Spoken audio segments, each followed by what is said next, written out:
Le sujet revient sur la table grâce à notre ministre de l'Action et des Comptes Publics, Gérald Darmanin. Faut-il ou pas généraliser l'actionnariat salarié? On en parle avec Xavier Timbaud. Bonjour Xavier. Bonjour David. Merci d'être là avec nous. Économiste et directeur principal de l'OFCE. Alors c'est vrai que c'était la proposition choc entre guillemets du week-end signée Gérald Darmanin pour soutenir évidemment ce pouvoir d'achat qui risque d'être un petit peu en berne au-delà de l'épargne forcée qui a été réalisée pendant le confinement et que vous avez chiffré à l'OFCE. Il faut aller à l'écouter beaucoup plus loin dans la réforme encore une fois de l'épargne salariale, relancer le chantier de la participation. Est-ce que c'est une manière justement de répondre à cette question lancinante de ceux qui appellent à une hausse des salaires? C'est une façon détournée d'y répondre? Oui, c'est une façon d'y répondre sans passer par la hausse des salaires. Donc l'analyse de Gérald Darmanin et de probablement aussi Bruno Le Maire est qu'une hausse des salaires serait dommageable pour la compétitivité des entreprises françaises. Parce que je coupe, il dit Gérald Darmanin, une hausse des salaires généralisée, c'est a priori sympathique, mais ça tue l'emploi. Donc pardon, je vous ai coupé, mais c'est une rengaine qu'on entend souvent. C'est vrai ou c'est faux d'ailleurs ça? Et après, on revient au sujet là. Disons qu'il y a l'argument de compétitivité qui pèse lourd dans la balance. Et donc, s'il y a une hausse des salaires en France uniquement et pas en Europe, on peut imaginer que ça aura des conséquences en particulier sur notre industrie qui seront assez lourdes. Bon, après, il y a quand même un effet keynésien à la hausse des salaires qui est que ça stimule la demande. Voilà. Et puis, ça dépend de ce qu'on achète. Si c'est pour stimuler l'économie des voisins. Voilà. C'est bien la question. Et puis après, il y a toute la question de savoir quel est le lien entre la hausse des salaires et les inégalités, parce que c'est aussi souvent ce qui est en ligne de mire. Donc c'est pas simplement soutenir le pouvoir d'achat ou relancer l'économie, c'est aussi essayer de trouver des méthodes, des moyens pour contrôler les inégalités. Et il n'est pas dit que la hausse des salaires aboutisse véritablement à la réduction des inégalités, même si c'est pas hyper intuitif. Alors, le ministre de l'Action et des Comptes Publics, Gérald Darmanin, c'est intéressant parce qu'il nous dit, j'ai trouvé que sa sortie était intéressante, enfin l'assertion, le verbatim est intéressant, il veut que les entreprises, parce que ce n'est pas l'État qui verse aux salariés, des montants, il nous dit importants, il nous dit des montants importants au titre de la participation, et non plus, il emploie ce mot symbolique. C'est comme si aujourd'hui, ce qui était versé en termes de participation, s'apparentait plus à des quenouilles, à de la broutille, hein. Une pécadille.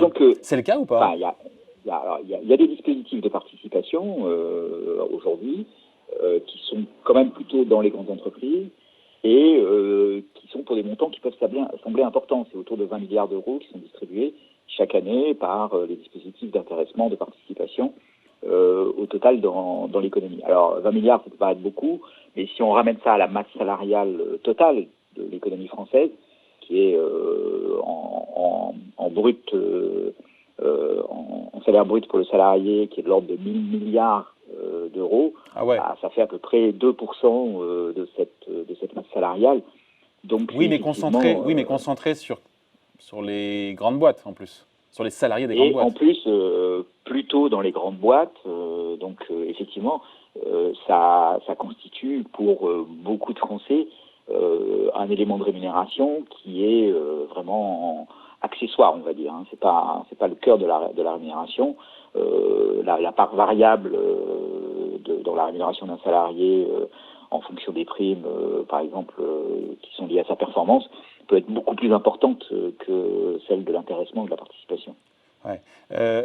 Pour moi, quand j'ai écouté les propos du ministre dans le JDD, je me suis dit qu'il y avait deux idées différentes. Il dit qu'il veut que tous les Français touchent justement la participation, et pas seulement, je crois qu'elle est obligatoire pour les boîtes de plus de 50 salariés, donc on inclurait les plus petites boîtes pour le coup. Et il dit aussi que les Français soient actionnaires de leur boîte. Et donc on comprend bien qu'ils touchent une partie des bénéfices, et donc via les dividendes.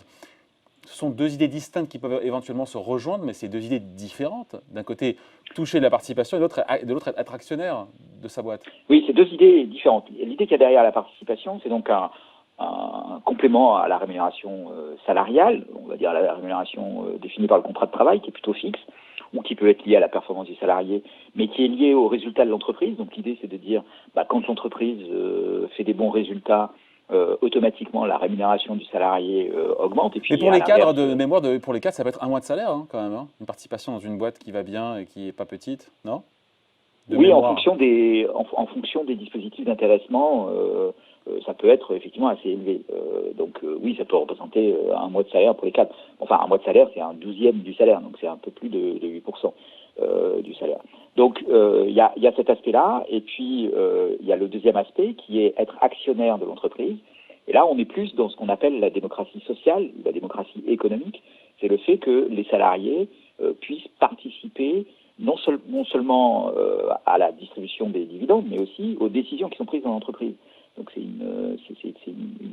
un premier pas vers une forme de cogestion ou un capitalisme plus rénant, c'est-à-dire correspondant plus à celui qui a cours en Allemagne que le capitalisme traditionnel français, où l'actionnaire se protège en fait plutôt, les actionnaires se protègent plutôt pour éviter que leur entreprise passe sous contrôle d'un autre groupe. Et vous en pensez quoi aujourd'hui? Je ne me rends pas compte ce que ça représente aujourd'hui l'actionnariat salarié en France.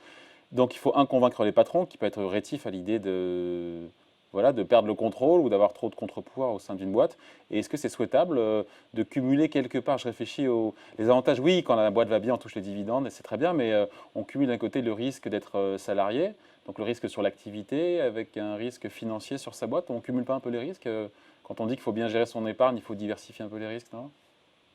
Alors, si, c'est effectivement un des inconvénients, c'est-à-dire qu'on pourrait dire, ça serait bien que les salariés capitalisent en quelque sorte, par exemple, leur participation, et la capitalisent en ayant des actions de leur entreprise. Ah, d'où le lien entre les deux, d'où le lien entre participation et actionnariat salarié.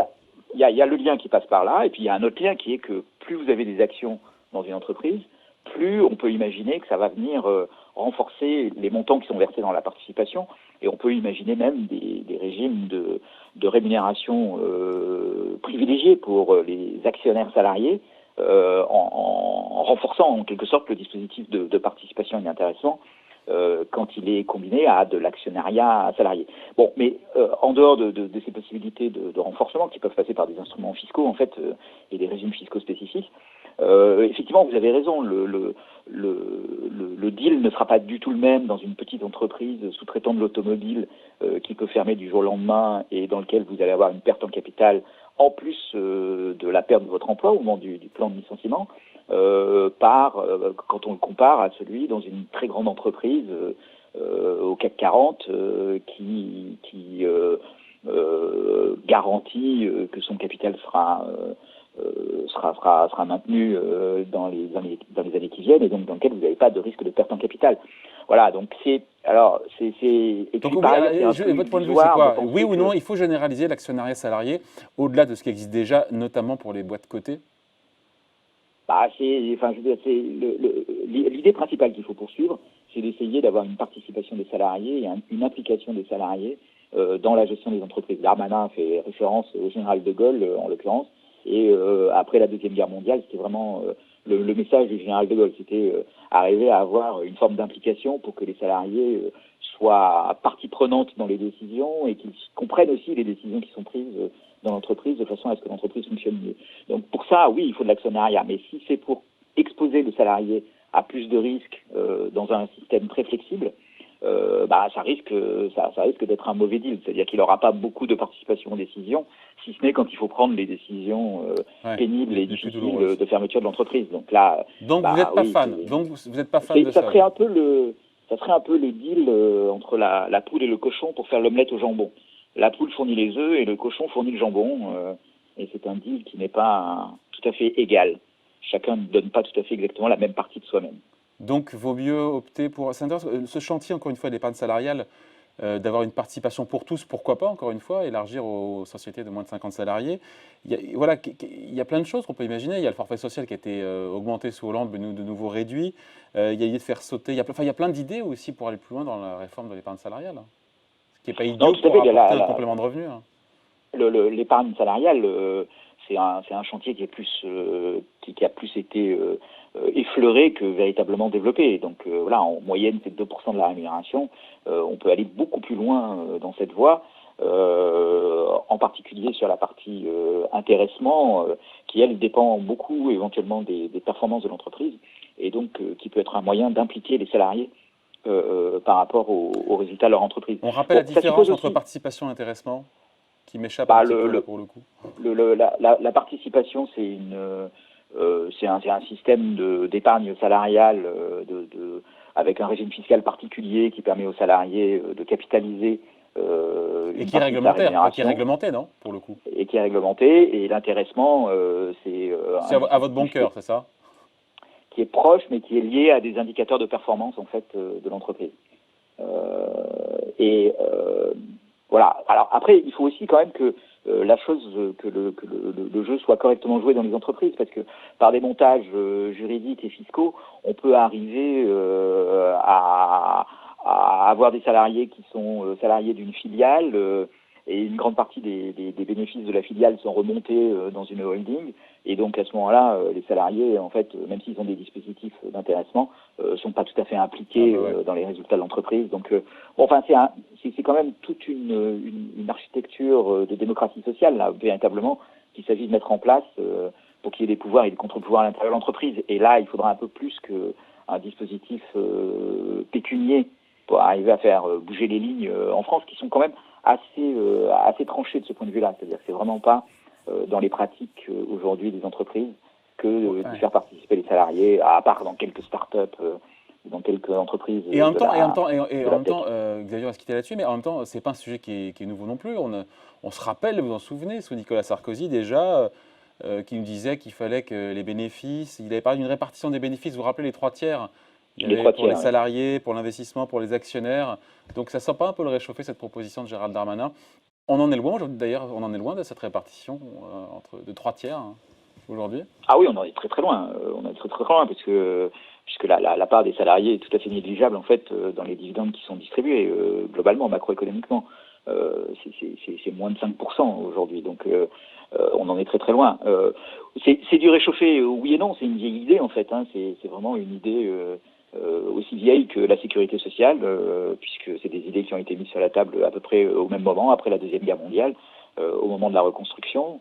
Voilà, c'est une idée qui a jamais pris véritablement en France et effectivement qui, dans la droite sociale, est toujours une idée auxquelles ils sont très attachés parce que c'est une réponse à l'augmentation des salaires, à la fiscalisation du patrimoine, puisque c'est aussi un des autres sujets qui revient avec la montée en puissance de la contestation de la suppression de l'ISF. Voilà, donc c'est une réponse assez habituelle à ces demandes-là. Alors la question est de savoir, est-ce que Darmanin, il agite Il juste veut peser, la réponse, il a dit qu'il voulait peser dans les choix présidentiels. voilà, ou est-ce qu'il veut peser, ou est-ce qu'il veut vraiment aboutir de façon sincère sur ces questions? Tout ça, c'est une question. Est-ce que c'est un jeu politique pour occuper le terrain et faire des diversions, ou est-ce que c'est un véritable projet pour changer la façon dont le capitalisme français fonctionne? Bon, c'est des questions vraiment qui sont importantes à poser parce que on se dirige vers un monde un peu différent dans lequel il y aura peut-être moins de délocalisation, il y aura des pressions assez fortes à la relocalisation. Donc ça veut dire que probablement, voilà, il faut en tirer aussi les conséquences et les contraintes qui ont pesé très fort pendant la phase de mondialisation et de globalisation peuvent être en partie levées de ce point de vue-là. Donc peut-être qu'il y a des choses à faire évoluer.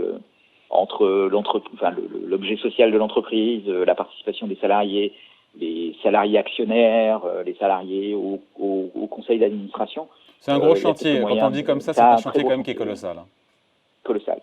On en reparlera en tout cas. Merci. Explication signée Xavier Timbaud, économiste et directeur principal de l'OFCE. Merci Xavier, bonne semaine. Merci David, au revoir, à très Bye. bientôt.